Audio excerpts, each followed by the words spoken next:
Hi, Dr. Yoshiram with Oasis Family Medicine, and today's tip: don't smoke. Maybe that should have been number one in the series of 12 steps to help your brain, but I saved it actually for number 12, maybe just because it seems so obvious.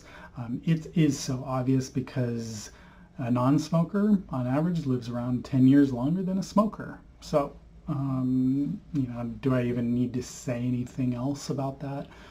If there was one thing from a health standpoint to do, it would be to don't smoke and don't inhale secondhand smoke. So that can be a little bit tougher situation because it's not always you in charge, and air can be hard to block out sometimes. But smoking, it accounts for approximately 1 in 5 deaths in the U.S., 480,000 deaths a year in the U.S.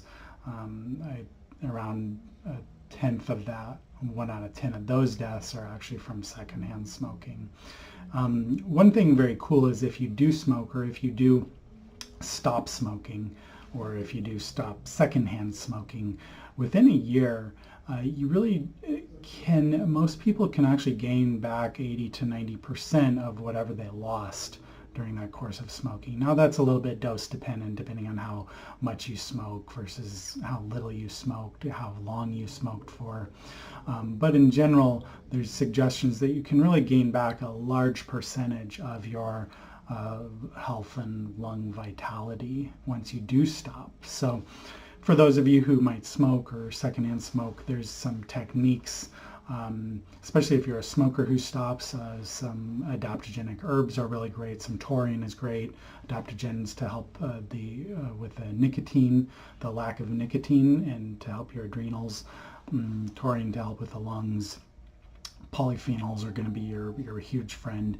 If you secondhand smoke, so you have a little bit less ability to kind of not be around the smoke, I would really highly recommend that you take in a lot of polyphenols and probably it's called pulse dose antioxidants, including perhaps glutathione. And what I mean by pulse is once a day, maybe only 5 days a week, or twice a day, but only 5 days a week, not 7 days per week, year after year, right? So those are going to be your friends.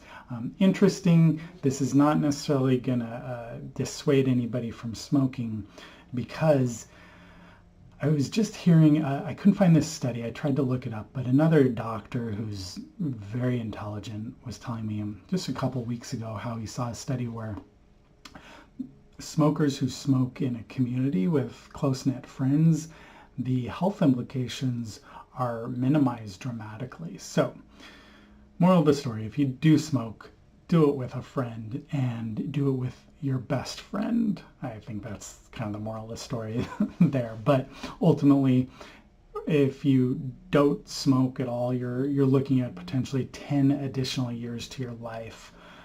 That's a lot. So don't smoke. Dr. Yoshiram, hope you found this useful. Bye-bye.